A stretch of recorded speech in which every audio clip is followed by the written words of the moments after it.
प्रिय विद्यार्थियों, आज हम भूगोल विषय में बीए पार्ट फर्स्ट में भौतिक भूगोल में समस्थिति के बारे में पढ़ेंगे, जिसमें हम प्रॉट और एरी की संकल्पना का अध्ययन करेंगे। परिभ्रमण करती हुई पृथ्वी के ऊपर स्थित क्षेत्रों जैसे पर्वत, पठार, मैदान और गहराई में स्थित क्षेत्रों, झील, सागर आदि के मध्य भौतिक अथवा यांत्रिक स्थिरता की दशा को ही भू संतुलन या आइसोस्टेसी कहते हैं। भू संतुलन शब्द का सर्वप्रथम प्रयोग अमेरिका के प्रसिद्ध भूगर्भवेत्ता सर जॉर्ज डटन ने 1889 में किया था। उनके अनुसार घूमती हुई पृथ्वी पर ऊपर उठे हुए तथा निचले भूभाग के बीच एक संतुलन की स्थिति होनी चाहिए। इस संतुलन के लिए उन्होंने सोचा कि ऊपर उठे भाग अपेक्षाकृत हल्के पदार्थ द्वारा निर्मित होने चाहिए, अन्यथा पृथ्वी पर ऊंचे नीचे भूखंड अधिक समय तक नहीं टिक सकते। डटन के अनुसार ऊंचे उठे भूभागों का कम तथा नीचे धसे भूभागों का घनत्व अधिक होता है, तभी सबका भार एक तल पर बराबर होता है, जिसे आधार तल या क्षतिपूर्ति तल कहते हैं।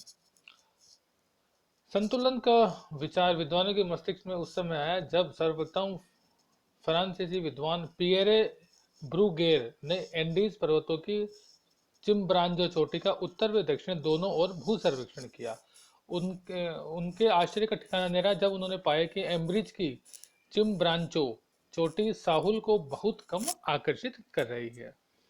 लगभग एक शताब्दी बाद 1859 में गंगा सिंधु के मैदान में हिमालय के पास अक्षांशों का निर्धारण करते समय surveyor general sir George Everest के सामने ऐसे ही गुरुत्व की विसंगति की समस्या आई। इसी समय 1849 में अमेरिका में हैफोर्ड बोवी तथा जर्मनी में हेलमट ने भी अपने भूगणितीय सर्वेक्षण के दौरान इसी तरह की विसंगतियों को पाया गया। अब हम प्लॉट की संकल्पना पढ़ेंगे। 1869 में गंगा सिंधु के मैदान में प्लॉट के निर्देशन में भूगणितीय सर्वेक्षण किया जा रहा था।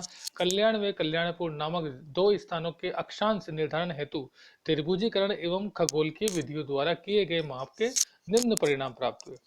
उक्त अंतर को देखकर प्राट ने का आश्चर्य का ठिकाना नहीं रहा। कल्याण हिमालय के निकट 96 किलोमीटर स्थित है तथा कल्याणपुर कल्याण से दक्षिण में 599 किलोमीटर दूर है। जब प्रौढ़ ने हिमालय की निकटता के कारण साहुल पिंड पर उसके आकर्षण गणना की सेलोस के औसत घनत्व 2.7 के बराबर मानकर दोबारा गणना की तो कल्याण में कल्याणपुर के मध्य अंतर 5.236 से घटने के बजाय 15.885 बढ़ गया। इससे स्पष्ट हो गया कि साहुल रेखा का कम झुकाव हिमालय में आकर्षण की कमी के कारण था। इसके दो विकल्प हैं, हिमालय पर्वत की सेलों का घनत्व उतना या 2.7 नहीं है जितना माना गया, या दूसरा है पर्वतीय उच्च भाग के अधिक पदार्थ का संतुलन उसके नीचे कम घनत्व वाले पदार्थ से होता है। प्लॉट ने माना पर्वतों का घनत्व पठारों से कम, पठारों का घनत्व मैदानों से कम तथा मैदानों का घनत्व समुद्र तल से कम होता है। अतः प्लॉट ने ऊंचाई व घनत्व में उल्टा अनुपात माना। प्लॉट के अनुसार पृथ्वी के आंतरिक भाग में एक क्षतिपूर्ति तल होता है। इस तल के ऊपर घनत्व में अंतर होता है, परंतु इस तल पर सभी का घनत्व समाप्त होता है।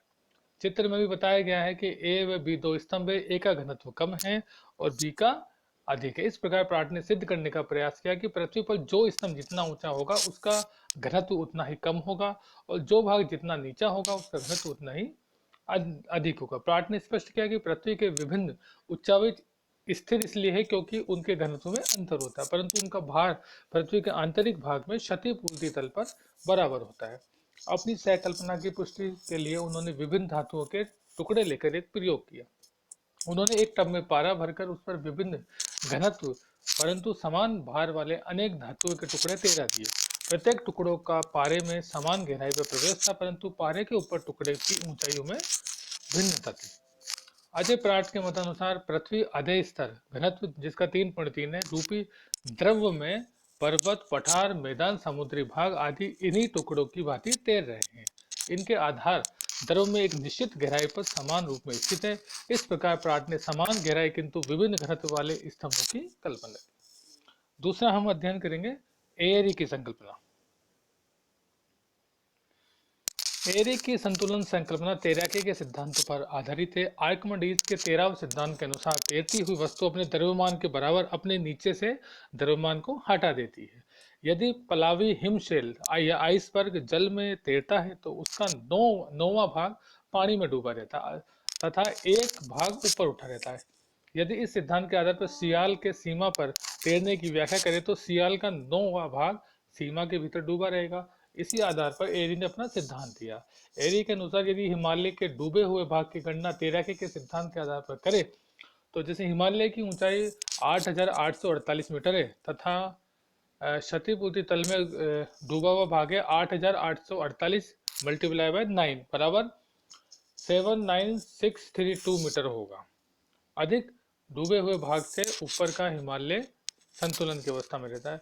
एरी ने स्पष्ट किया कि हिमालय हल्के पदार्थों का बना हुआ है, इसकी जड़ काफी गहराई तक गिलासी मेग्मा में प्रवेश की हुई है, फलस्वरूप संतुलन की स्थिति विद्यमान है। हिमालय के आधार पर एरी ने बताया कि धरातल के सभी ऊंचे भाग अधिक गहराई तक तथा नीचे भाग कम गहराई तक डूबे हैं। एरी ने बताया कि पृथ्वी के विभिन्न भूखंडों की शैलें लगभग एक ही घनत्व की है। प्रयोगों से भी एरी की बात सत्य सिद्ध होती है।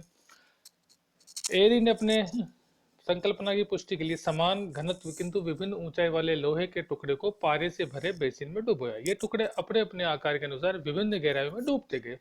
प्रयोग के लिए हम लोहे की जगह लकड़ी के भी समान घनत्व व विभिन्न मोटाई के टुकड़े ले सकते हैं, वे भी भिन्न भिन्न गहराई तक डूबते नजर आएंगे। इस प्रकार एरी ने विभिन्न गहराइयों किंतु समान घनत्व वाले स्तंभों की कल्पना की।